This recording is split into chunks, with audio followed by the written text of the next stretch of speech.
How to remove all Instagram likes at once. Let's get started. Launch your Instagram. You will land to the home page. Now at the bottom you're gonna find different options. Head towards the option of profile. With that you will land to your profile page. Now at the top right corner you will find 3 bars. Click on it. Different options will appear.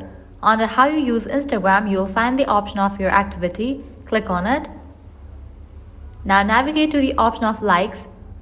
In this page you're gonna find all of your like videos and posts. Now how can you remove all Instagram likes at once? For that what you have to do is click on this option of select. Now check in for all these posts.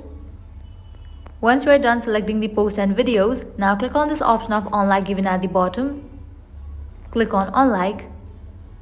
With that you have just unliked these videos and posts.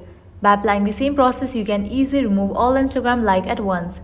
Well, that's all for this video. At the end, if you guys find this video helpful, don't forget to like, share and subscribe to our channel. Thank you.